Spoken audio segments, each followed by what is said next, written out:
이 사순절이 어떻게 생겨났느냐 하면 예수님께서 성천하시고 나서 초기 우리 기독교에서는 이 예수님께서 돌아가신 이 점을 생각하면서 대략 한 일주일 정도 금식을 했어요. 그렇게 오래도록 금식을 하다가 한 300년이 지난 그러니까 주후 325년도에 니케아 공의회가 열립니다.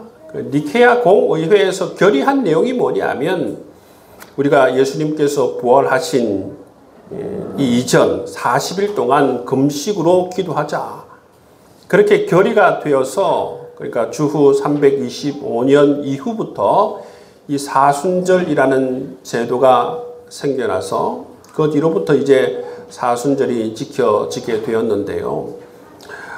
우리 그리스도인이라고 하면 최소 우리가 다음 주간이 고난주간이에요. 그죠? 고난주간에는 이 좋은 전통에 따라서 주님의 십자가 그 사건, 그 은혜에 동참하고 그 사랑에 동참하고 그 고난에 동참하는 마음으로 금식하는 그런 시간을 가졌으면 좋겠어요.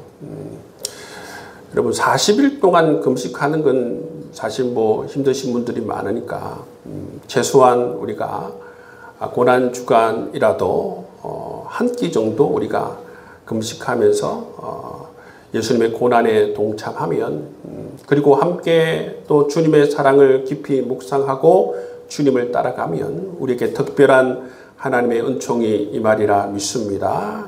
그렇게 사순절을 기억하면서 잘 보낼 수 있는 여러분 될 수 있기를 바랍니다. 오늘은 이 예수님의 고난 가운데에서 이 고난의 여정 가운데에서 정말 예수님을 위하고 예수님을 사랑하고 예수님의 마음에 품고 따르면서 그렇게 기도하는 사람들이 있었어요. 여러분 복음서를 읽어보면 예수님을 정말로 경외하며 사랑하며 끝까지 예수님의 십자가 사건까지 골고다 언덕까지 그렇게 따라가던 귀한 믿음의 사람들이 있었습니다.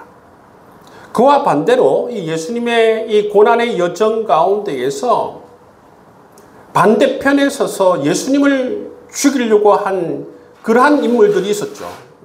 예수님을 정말 죽이기 위해서 사악한 계략을 꾸미는 그런 사람이 있습니다. 그런 사람 가운데에서 오늘 이 대제사장 가야바, 이 대제사장 가야바가 이 예수님의 죽음 가운데에 적극적으로 가담한 인물이고, 그래서 오늘 예수님의 이 고난의 여정을 따라가면서 이 대제사장 가야바를 한번 다뤄보도록 하겠습니다. 이 대제사장 가야바는 이 역사학자 이 요세푸스에 의하면 본명이 아니에요. 이 가야바라고 하는 이 이름은 본명이 아니고 별명입니다. 대제사장 가야바의 원래 이름은 뭐냐면 요셉이에요. 요셉. 원래 이름은 요셉인데 별명이 가야바입니다. 이 대제사장 이 가야바가 어떻게 해서 대제사장이 되었는가 하면 이 대제사장 가야바의 장인이 있습니다. 그 장인이 누구냐면 바로 전임 대제사장 안나스라는 사람이 바로 이 대제사장 가야바의 장인이에요. 그 대제사장 이 전임 대제사장이었던 이 안나스가 로마 정권에 너무 잘했던 모양입니다. 그래서 이 안나스에 의해서 로마 정권의 이 사위를 추천한 것 같고, 그래서 이 사위인 가야바가 이 자기 장인을 이어서 대제사장직을 받는 모습을 볼 수가 있습니다. 여러분, 이 대제사장이 할 수 있는 일이 뭐냐 하면 그 당시 최고 원로회의죠. 71명으로 구성된 최고 원로회의가 있습니다. 사내들인 공회라고 부릅니다. 이 사내들인 공회, 최고원로회의의 의장이 되는 권한을 이 대제사장이 가지고 있습니다.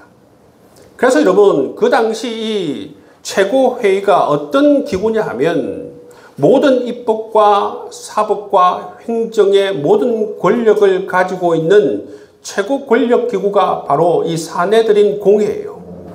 그게 의장을 맡으니까 그야말로 최고의 권력을 가진 사람이 되는 것이죠. 그래서 여러분, 이 대제사장 가야바가 그 당시 여러분 유대의 최고 권력 기구인 사내들인 공회의 의장이 되는 모습을 볼 수가 있습니다. 그리고 이 대제사장 가야바는 유대인의 관점에서 바라볼 때에 정치를 참 잘했어요. 백성들의 입장에서 바라볼 때도 이 대제사장 가야바가 해야 하는 역할이 뭐였냐면 율법을 확립하고 이 나라를 율법으로 다스리는 일, 그걸 이제 이 최고 원로 기구인 이 사내들인 공회에서 감당을 했는데 그것도 잘했어요. 뿐만 아니라 이 로마와의 관계, 오늘날로 말하자면 외교죠, 외교도 참 잘했습니다. 그래서 어떻게 보면 유대인들의 관점에서 볼 때는 이 내치와 외치를 잘하였고 나라가 그래서 평안했어요. 좋은 어떤 점수를 받는 사람이었죠. 그런데 누가 오시면서 이 모든 판도가 달라지느냐 하면 바로 예수님께서 출현하시면서 기존에 있던 여러분 이 권력 집단에 대한 그러한 태도가 달라지고 권력 집단들이 이제 새로운 어떤 예수님의 가르침에 의해서 백성들이 새로운 관점에서 그들을 쳐다보게 되는 것이죠. 그 전에 예수님께서 말씀하기 전에는 그야말로 어떻게 보면 자기 자신의 권력을 잘 유지하면서 평안했던 그런 시기를 보내고 있었습니다. 여러분, 예수님께서 나타나셔서 예수님의 어떤 선포되는 말씀, 그것을 통해서 들었던 이 유대의 백성들이 새로운 어떤 시각을 가지게 되고 새로운 이 깨달음을 얻게 된 것입니다. 이전의 백성들 관점에서 바라볼 때는 참 정치를 잘하고 율법을 잘 지키게 하는 그 역할을 잘한다고 생각했는데 예수님께서는 이들을 신랄하게 비판하는 모습을 볼 수가 있죠. 기존에 있었던 이 대제사장과 이 권력 집단들을 향하여서 예수님께서는 신랄하게 비판해요. 그래서 새로운 눈을 뜨고 이들을 보게 됩니다. 그러므로 말미암아 기존에 있었던 이 종교 집단들의 권위가 실추되는 모습을 볼 수가 있고 또 예수님께서는 이 대제사장과 바리새인과 서기관들을 위선자로 몰아붙이는 모습을 볼 수가 있어요. 그들은 겉은 번지르했지만 예수님께서는 그들의 마음의 중심을 보셨잖아요. 그러면서 그들을 향하여서 회칠한 무덤이다. 너희들은 겉만 율법을 지키는 척하지만 하나님을 실제로는 믿지도 않고 하나님을 사랑하지도 않고 하나님 말씀을 경외하지도 않는 그러한 회칠한 무덤이다 라고 그렇게 위선자로 몰아붙이는 모습을 볼 수가 있어요. 뿐만 아니라 예수님께서 하신 말씀이 뭐냐 하면 이 하나님의 말씀, 지금 현재 이들에 의해서 변질된 이 말씀을 바로잡는 역할들을 하셨어요. 이 변질된 말씀을 바로잡아 정말 진리의 말씀을, 원래 하나님의 말씀 그 의미를 유대 백성들에게 선포하시는 예수님의 모습을 우리가 볼 수가 있다는 것입니다. 그 대표적인 예가 뭐냐면 예수님께서 성전에서 기도하는 두 사람, 이 죄인 쉐리와 이 바리새인이 성전에서 기도하잖아요. 그 당시 사람들의 시선에서 볼 때는 이 바리새인들은 정말로 대단하다. 율법도 잘 지키고 나라도 사랑하고 정말 우리가 본받을 만한 사람이다 라고 생각하고, 오히려 이 세리에 대해서는 저들은 정말 나라를 팔아먹는 사람이다, 죄인이다 라고 보았는데, 예수님의 평가는 어땠습니까? 예수님의 평가는 오히려 이 세리 죄인, 정말 진실한 마음으로 죄를 고백하는 이 세리를 죽여 세우고, 오히려 이 바리새인들의 기도, 바리새인이 기도하는 모습을 보고 그들을 외식하는 위선적인 기도라고 예수님께서는 평가하는 모습을 볼 수가 있어요. 이처럼 예수님께서는 그 사회에 있었던 이 외형, 껍데기를 벗겨버리고 그들의 중심에 들어가서 그들의 이 잘못들을 예수님께서 그들에게 그 외식을 예수님께서는 폭로하는 모습을 볼 수가 있다는 것입니다. 뿐만 아니라 그때 행행했던 그런 어떤 그 시대의 관습들이 있지 않습니까? 대표적인 또 뭡니까? 이 성전에서 장사를 하게 하였던 것.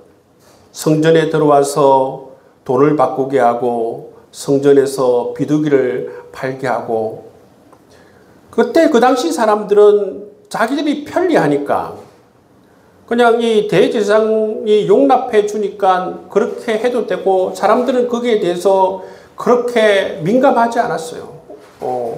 뭐 그럴 수도 있다라고 생각했어요. 근데 예수님께서는 뭐라고 했습니까? 이 성전을, 하나님의 집을 도둑의 소굴로 만든다라고 지적하고 있지 않습니까? 왜 그러냐 하면, 성전이 온전히 하나님께 영광 올려드려야 되는 장소이고, 그리고 거룩으로 구별되어야 되는 장소인데, 이 성전에 뭐가 침입합니까? 사람들의 욕심이 들어와요. 욕심이 들어와서 대제사장도 이권을 가지고 그 사람들에게 환전을 하게 하고 또 장사를 할 수 있는 권리를 주고, 그 사람들도 돈을 벌기 위해서 성전에 들어와서 장사를 하는 모습.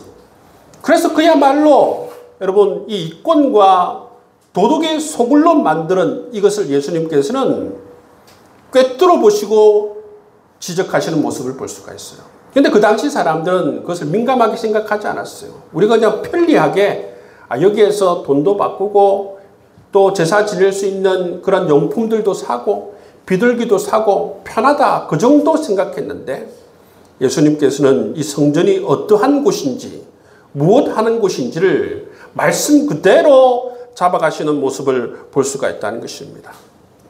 이처럼 예수님께서 오심으로 말미암아 어떻게 되어버렸습니까? 기존에 어떻게 보면 이 종교 지도자들, 이 기독권자들이 누리고 있었던 그 모든 것을 판세를 흔들어 버려요. 그들이 잘못 생각하고 있던 그 말씀, 변질된 말씀을 바로 세우는 역할을 하는 것을 볼 수가 있어요. 그러니까 여러분, 사내들인 공회 최고 원로 기구에서 볼 때는 예수님은 왜 우리의 기독권을 흔드는가, 기존 체제를 흔들어서 이렇게 혼란을 야기하는가. 굉장히 여러분 눈에 가시처럼 정말 예수님을 제거해 버리려고 하는 그런 마음들이 생기게 된 것을 볼 수가 있습니다. 그래서 이 대제사장 가야바가 이 예수님에 대해서, 이렇게 혼란을 일으키는 예수님에 대해서 뭐라고 얘기합니까? 온 민족이 멸망하는 것보다 한 사람이 백성을 대신해서 죽는 편이 더 낫지 않겠느냐, 이런 생각을 하게 됩니다. 한 사람이 들어와서 기존의 체제를 흔들고 유대 체제를 흔들고 기독권 세력을 흔들고 자기의 기독권을 흔드니까 마치 이 대제사장은 민족을 위하는 척 말하지만 어떻습니까? 자기의 기독권을 지키기 위해서 이 한 사람을 죽이는 것이 낫겠다, 그렇게 공공연하게 이야기하는 것을 볼 수가 있습니다. 이렇게 얘기하는 것은 그야말로 자기 자신의 욕심을 지키기 위해서, 자리를 지키기 위해서, 기존에 있었던 종교 집단의 그 기독권을 지키기 위해서 하는 말이죠. 근데 여러분, 예수님께서는 끊임없이 여러분 말씀, 올바른 말씀, 진리의 말씀을 세우기 위해서 강력한 이들에게 도전하는 모습을 볼 수가 있어요. 좀 전에 말씀드린 것처럼 사내들인 공회 이 최고 원로 기구는 사법권과 입법권과 행정권을 다 가진 그런 최고 권력기관입니다. 이 최고 권력기관에 한 청년이, 그들이 바라볼 때는 한 청년이 여러분 이렇게 대드는 모습을 보이니까 여러분 어떻겠습니까? 저놈을 정말 제거해야겠다, 그런 생각이 안 들겠습니까? 그래서 이들이 생각한 것이 뭐냐면 바로 예수를 죽이려고 모의를 시작한 것입니다. 그런데 여러분, 예수님을 죽이자라고 생각했는데, 근데 그 당시 어떻습니까? 예수님을 따르는 사람들이 너무 많았어요. 예수님의 말씀을 듣고, 저 말씀이 진리구나, 저 말씀이 원래 하나님께서 가르쳐 주신 진리의 말씀이구나 라고 깨닫고 동참하는 사람들이 많았습니다. 여러분, 이 기득권 집단에서는 예수를 죽이자라고 하는 그러한 마음은 하나가 됐어요. 제거해야 된다라는 그런 마음은 하나가 됐는데, 뭐가 문제냐 하면 누가 죽일 거냐라는 것이죠. 누가 죽일 거냐. 왜냐하면 그것이 부담이 됩니다. 예를 들어서 대제사장 가야바 내가 죽이겠다고 하면 어떻게 됩니까? 나중에 여러분 유대 백성들로 인하여서 돌에 맞을 수가 있어요. 그래서 여러분 예수를 죽이려고 모이는 하지만 자기들이 죽이지 않고 다른 사람이 죽여달라고 자꾸 이 책임을 다른 사람에게 떠넘기는 모습이 성경에 나와 있어요. 처음에는 보면 유다 이 종교 지도자들이 예수를 이 종교적인 명목으로 고발을 합니다. 그래서 그 소송 재판을 누가 담당하느냐 하면 로마 총독인 빌라도가 담당을 해요. 그래서 이 로마 총독 빌라도에게 넘깁니다. 이 재판을 해달라고 넘기니까 이 로마 총독 빌라도도 자기가 처리하기가 부담스럽거든요.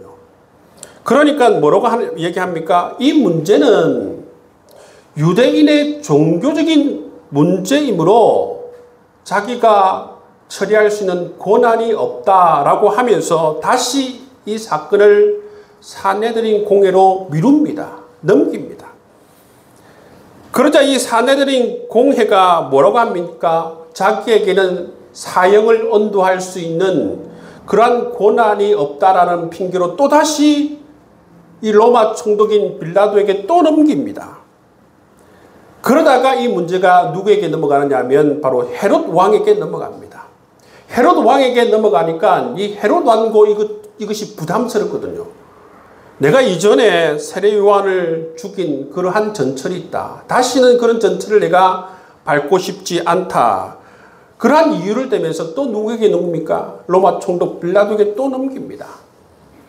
빌라도가 자기가 받고 이것을 어떻게 빠져나갈까 생각하다가 이 6월절 날, 그죠? 죄인을 한 명 놓아주는 그러한 특전이 있잖아요. 그래서 죄인을 한 명 놓아주려고 했는데 그게 어떻습니까? 예수님께서 노임을 받는 것이 아니고 강도 이 바라바가 노임을 받게 됐지 않습니까? 그러자 이 로마 총독이 자기 자신은 예수님의 죽음과 아무런 관계가 없다라고 하면서 손을 짚는 모습을 볼 수가 있어요.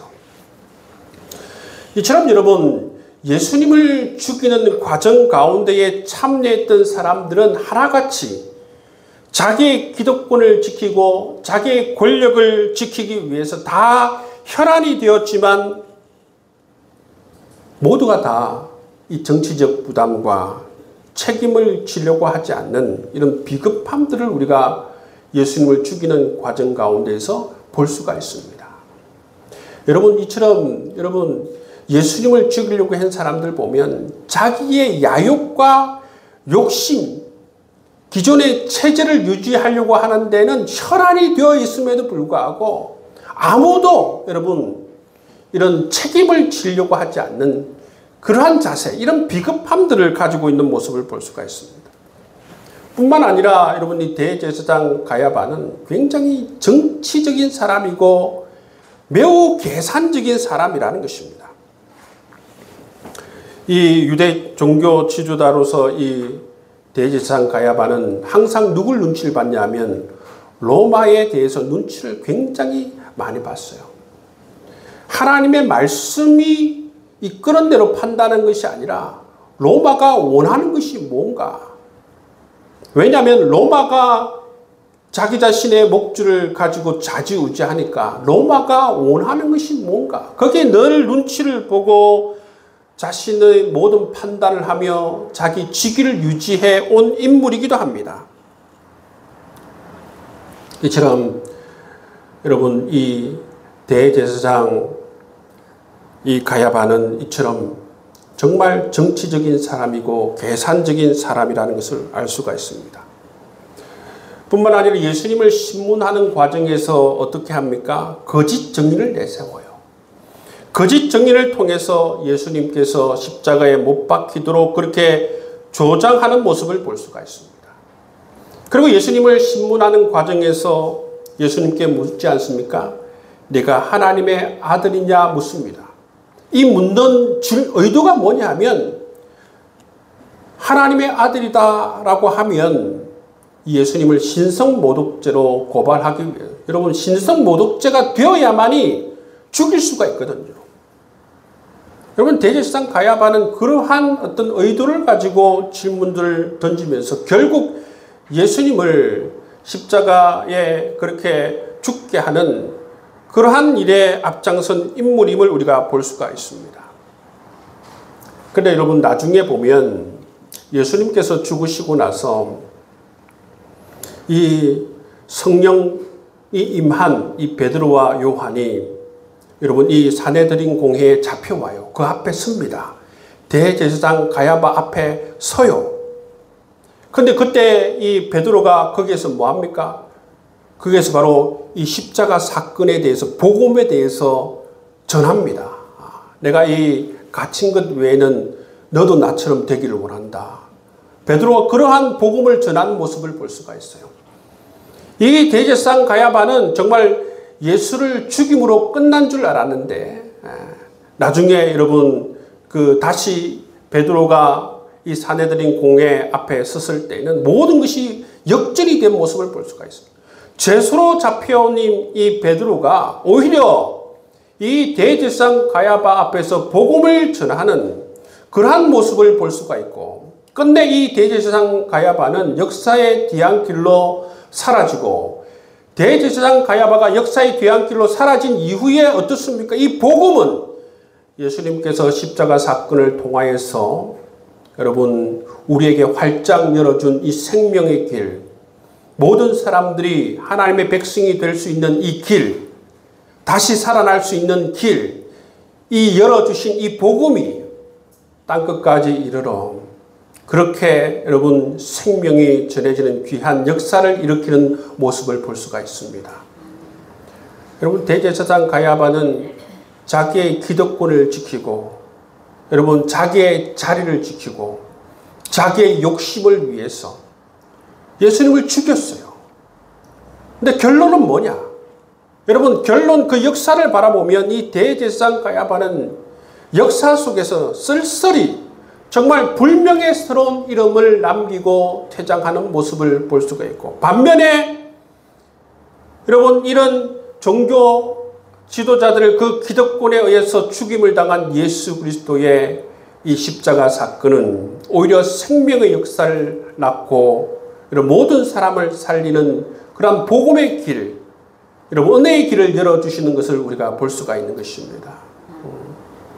여러분, 예수님의 이 고난의 여정 가운데에 오늘 이 대제사장 가야바에 대해서 함께 말씀을 나눴어요. 여러분, 대제사장 가야바는 여러분, 오늘 말씀을 들어보니까 어떤 사람인 것 같아요? 굉장히 여러분, 기회주의자고 계산적이고 그런 사람이에요. 여러분, 그런 사람들이 예수님을 죽이는 과정 가운데에서 정말 모두가 다 마음을 모아서 예수님을 죽이려고 하는 모습을 볼 수가 있지 않습니까? 로마 총독뿐만 아니라 이 가야바 그리고 그 기득권의 사내린 공의 사람들이 예수님을 죽이려고 하는 모습을 볼 수가 있어요. 여러분, 오늘 말씀을 통해서 우리가 생각해야 하는 것은 뭐냐면 예수님의 그 고난의 여정 가운데에서 이처럼 대제사장 가야바처럼 자기 자신의 자리와 욕심을 지키기 위해서 예수님을 죽이는데 적극적으로 가담했던 인물이 있는 반면 그 반대편에서 여러분 예수님을 흠모하고 사랑하고 경외하며 끝까지 어떻게 될 줄도 알지 못하는 상황 가운데서도 끝까지 여러분 십자가 그 골고다 언덕까지 예수님을 따라가는 인물들도 있는 것을 우리가 바라보게 됩니다. 여러분, 우리가 이 사순절 예수님의 고난의 여정의 길을 우리가 걸어가고 있는데 우리는 어디에 서 있는가?